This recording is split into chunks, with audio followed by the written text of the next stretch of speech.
นะครับ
ชอบเชื่อ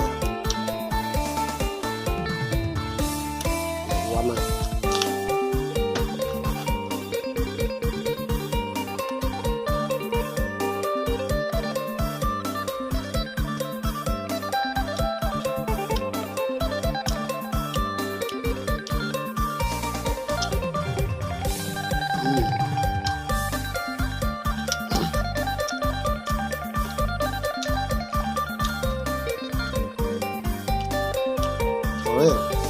ประมาณ5 โมง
นั่นนี่แก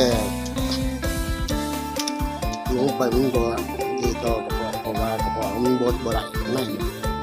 คือเ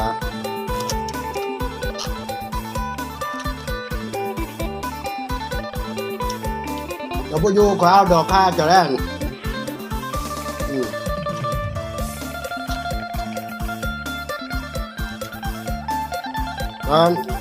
ป้าอะไรมันจะโรนถิ่นบ่เย็นจะกิน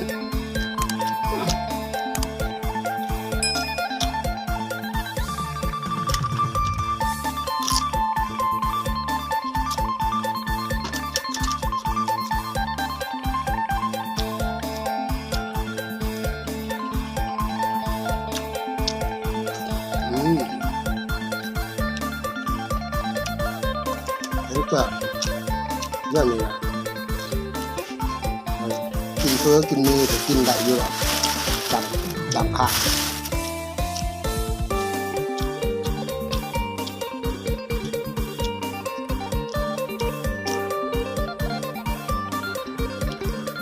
เอาหลอกคาแล้วบ่อยู่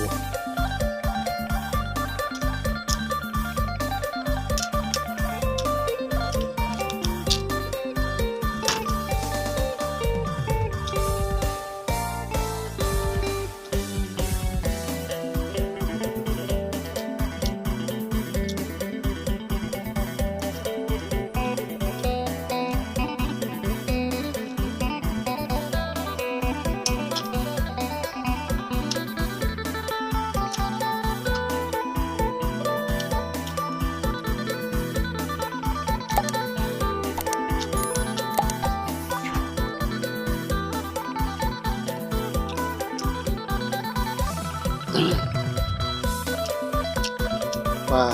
ซื้อช่วงนี้ถึงช่วงฝนปลามันลงตอนลงรีกันก็จะไม่จะมาจอมกายตลาดน้องหอยเราเป็นทงหน่อยๆทง10,000ใส่กับลูกประหยัดลูกหนึ่ง20,000เนาะเอา20,000แต่2ทงลูกหน่อยๆออกซ้ำกันกับทงหนึ่ง10,000เอาตัวเป็นทงดีกว่าเพราะว่าบ่ได้กินกับลูกมัน